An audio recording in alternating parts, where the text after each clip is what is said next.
உறக்கம் யார்தான் உறங்க விரும்ப மாட்டார்கள்? உறக்கம் சரியாக இல்லாத போது விழிப்புடன் இருப்பதற்கான உணர்வுறு நிலை மென்மேலும் குறையத் தொடங்குகிறது. யுனைடெட் ஸ்டேட்ஸில் நிகழும் பெரும்பாலான விபத்துக்கள்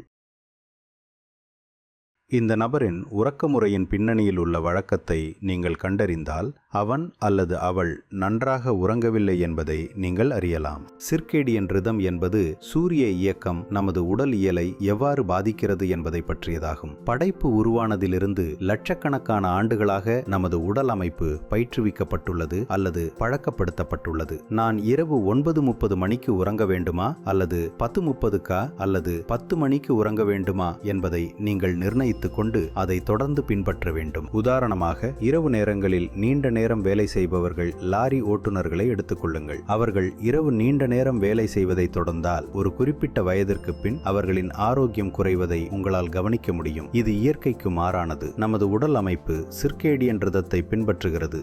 இப்போது நீங்கள் அதற்கு எதிராக செயல்படுகிறீர்கள். இயற்கைக்கு எதிராக செயல்படுவது யாருக்கும் உதவுவதில்லை. தூக்கம் இல்லாமல் போகும்போது நீங்கள் மிகவும் எரிச்சல் அடைகிறீர்கள், கோபப்படுகிறீர்கள். சில நாட்களுக்கு மேல் இது தொடர்ந்தால் உங்கள் நோய் எதிர்ப்பு மண்டலம் சீர்குலைந்துவிடும். அதனால் நீங்கள் பல நோய்களுக்கு ஆளாக நேரிடும். மேலும் இது நீண்ட காலத்திற்கு தொடர்ந்தால் பார்க்கின்சன் போன்ற நோய்களால் நாம் மேலும் மேலும் அதிகமாக பாதிக்கப்படக்கூடியவர்களாக ஆகிவிடுகிறோம். ஒருவேளை அல்சைமர், நினைவாற்றல் இழப்பு போன்ற பாதிப்புகளும் ஏற்படக்கூடும். நான் மக்களை பயமுறுத்த முயற்சிக்கவில்லை.